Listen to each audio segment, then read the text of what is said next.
I'm about to go up against, who I'm about to go up against. I'm Diddy. I'll never forget that. That little party I went to, Diddy party. We went to the little private area. I got it, God. Behind the, cause he had a house behind his house. Like he had a house, his backyard with a fat bed. And then it had like a miniature or whatever. Why all? They don't woke up the beast, Chrisean, and she is out for blood. But this time, she has her eyes set on none other than Miss Yung Miami. Recent revelations showed how Yung Miami was allegedly trying to set Chan up and recruit her to be an ex-worker for Diddy. Why all know how Diddy and Miami were showing Chan all that love a while back? Well, it appears to be part of their larger ploy. And listen, let me tell why all that Chan is furious. Wild as she may be, she is still not about that type of lifestyle. She has vowed to jump Yung Miami whenever she sees her on sight. And why all know that Chan is not afraid to throw hands, so Yung Miami might need to watch her back because Chan is not here to play. Was Miami really trying to get Chan into a freak-off thinking it was going to be a vibe all the time? Your up that day when we was at the party, he grabbed me. He grabbed me by his collar and was like, don't ever play with that girl ever again. Talking about me, like, don't ever play with her, like. Well, Miss Yung Miami did not get the update that Chan is not the kind of person that you want to mess with, cause Chan just dared Miami to pull up on her, and things are about to get messy if she do. Now, we know that Yung Miami likes to talk all that talk, but let me see if she could walk, cause acting all that tough, if we're being real, she just doesn't stand a chance against Chan in a fight. Cause we've seen Chrisean fighting everybody and their mama. But hold up, let's rewind a little bit, because the idea of Yung Miami and Chan fighting might be a little too crazy. So let me break it down. The reason that Chan is allegedly threatening to fight Miami is that she recently put 2 and 2 together and realized that Yung Miami was allegedly trying to pimp her out to Diddy.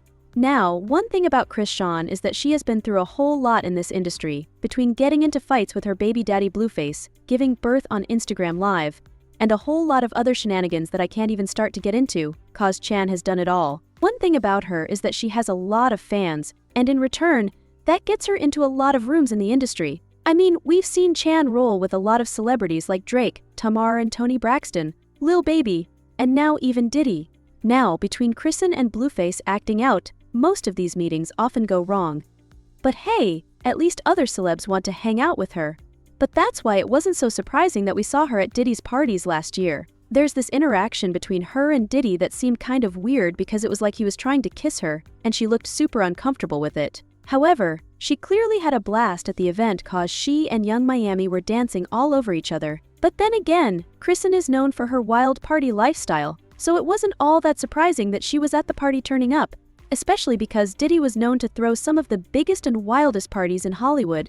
But of course, this was before the lawsuits were brought against him by Cassie, Elrod, and those 3 other women. Now, at the time we thought that Diddy parties were just wild, but the worst thing we thought about the parties was that there were alleged orgies, a lot of drinking, and maybe some gay activities here and there, but nothing like these crazy details that we've been finding out these past couple of weeks.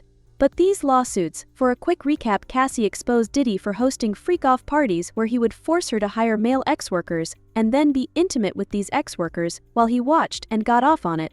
Elrod's lawsuit that he filed against Diddy in February took things from bad to worse because he really took a deep dive into Diddy's parties and what went on behind the scenes, and why all, it was real bad.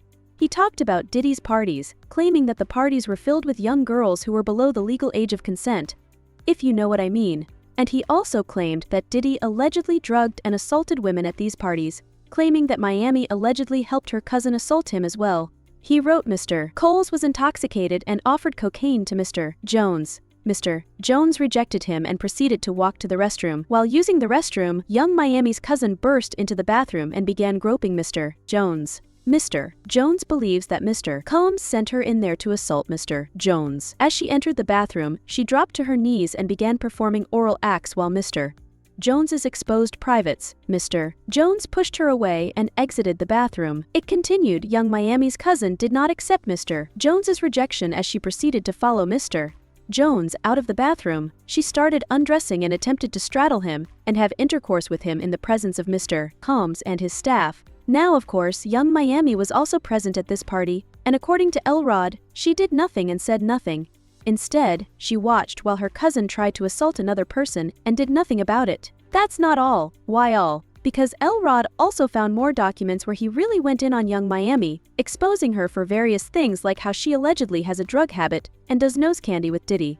The documents said on another occasion, in Miami, Florida, on Thanksgiving night of 2022, Mr.